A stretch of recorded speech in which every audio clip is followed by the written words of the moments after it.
Bismillahirrahmanirrahim. Jenengan jangan hanya berpikir protes dengan ketentuan fikih, mengkaji yang sebanyak-banyaknya. Itu tadi, misalnya Anda seorang supir permanen, supir bis terutama. Kalau truk kan bisa lihat-lihat, kalau bis kan ada deadline-nya ya waktu. Seperti bis jurusan Surabaya Semarang, saya kan sering naik bis jurusan Surabaya Semarang. Kadang-kadang supirnya melihat saya tanya, Gus saya ini supir, saya ini Ramadan itu gimana ya? Ya saya sudah ngerti setengah nakal, dan senengnya dijawab rasa poso ya saya tahu. Tapi masalahnya secara fikih kalau kamu mengatakan kamu harus puasa terus, kamu melanggar konstitusi ilmu. Memang musafir punya diskon? Boleh tidak puasa. Pertanyaannya bayarnya kapan? Wong Syawal ya nyupir lagi, Dzulqa'dah nyupir lagi, nanti sampai Ramadan ya. Nah terus ya pas kamu cuti, biasanya cutinya pas sakit, boleh diskon lagi karena sakit. Coba. Nggak, andai kan Anda jadi ahli fikih milih zaman. Lu kalau orangnya soleh terus kayak ustadz-ustadz di sini kayak dosen UI kan, masa dosen UI Universitas Islam nggak Islami kan nggak mungkin. Mungkin memilih poso kan. Masalahnya ini kan hukum untuk orang kebanyakan, nggak boleh hukum mosok gak kuat. Bu, sahur jam 3:30 ngombe vitamin pokoknya harus kuat. Itu udah hukum, itu saran. Hukum itu beda dengan saran. Hukum itu hanya berpijak musafir itu boleh iftar. Kalau saran memang boleh, ya usahakan kamu makan 3:30 pas fit nyupir. Terus kalau nyupir selesai jam 10 nanti istirahat. Memangnya majikan bisa ngatur jamnya? Itu fikih. Maka menjadi perdebatan yang namanya pergi itu apa?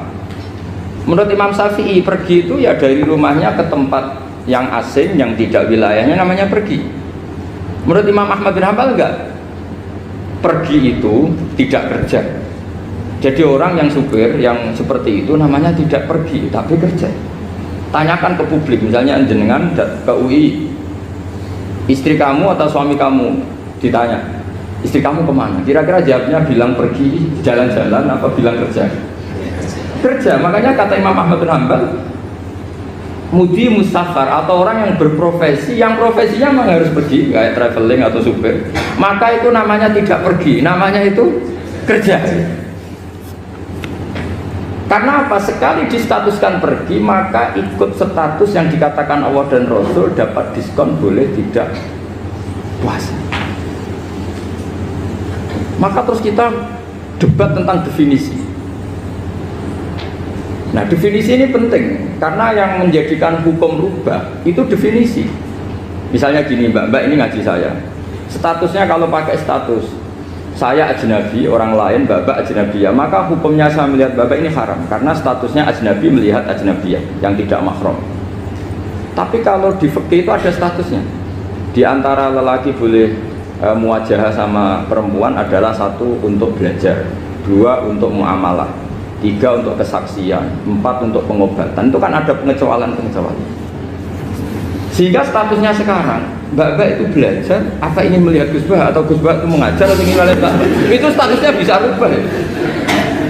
Makanya kalau sebetulnya kalau kita marung di warung misalnya Padang, kita nggak pilah-pilah, kebetulan pelayannya perempuan itu masih bisa dikilah cara fikih. Saya muamalah marung cuma kebetulan penjaganya.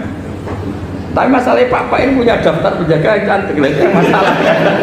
Maka pertanyaannya itu marung ke situ demi marung apa demi melihat? Tidak jawab saja. Demi marung apa demi melihat? Kalau demi marung supaya kenyang, penjaga yang sangar-sangar juga banyak. Akhirnya kalau demi makan, penjaga yang cowok kan banyak.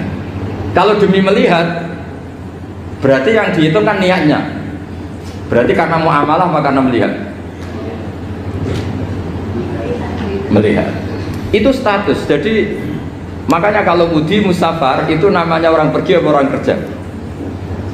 Orang kerja. Maka menurut pikirannya Imam Ahmad bin Hanbal seperti itu harus puasa karena dia adalah pekerja bukan musafir. Saya punya cerita dengan sahabat saya yang mungkin kurang lebih badannya seperti saya. Naik becak di Jombang. Kita pengen sambil ya kalau kita milih orang tuh ya sekiranya nolong bener, ya sudahlah kita cari di bulan Ramadan, belum lama kisahnya sebelum kita ke Yaman. Kita cari yang agak tua begitu supaya lah takut tidak ada pelanggannya kan. Kita cari yang agak tua begitu.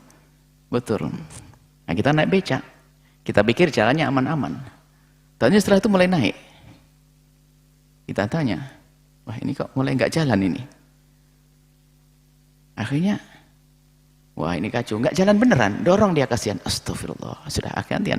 Itulah kisahnya nyewa becak, akhirnya jadi becak. Akhirnya kita turun biar dia naik saja. Kita harapan mungkin orang ini bulan Ramadan di puasa. Kita naikkan ke becak, kita dorong. Masya Allah. Sambil kita, Pak puasa Pak. Orang kuat, aduh ndak puasa rupanya dia. Rupanya orang kuat, aku puasa ndak kuat kalau saya puasa. Waduh ini nasib kita sudah milih orang tua, akhirnya kita dorong, khusnudon dipikir dia puasa, tatonya sudah didorong nggak puasa juga dia. Akhirnya kita ingatkan, kalau kenapa Pak puasa nggak kuat? Nah akhirnya ini pembahasannya. Jadi kalau orang bekerja keras nggak kuat puasa, itu nggak boleh membatalkan dari pagi. Hukumnya haram. Tetap saja dengan kerjaannya tukang becak atau yang lainnya tukang batu dari pagi malam sudah sahur pagi niat puasa. Jika di perjalanan yang nggak mampu baru batalin.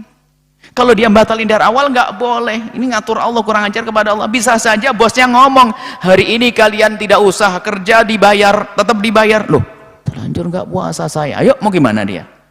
Jangan dahului Allah, kurang ajar kepada Allah. Jadi dari pagi sudah niat puasa, kemudian di tengah perjalanan nanti kok tiba-tiba nggak mampu, batalin. Itu bukan saja terjadi kepada dia, siapapun dari kita.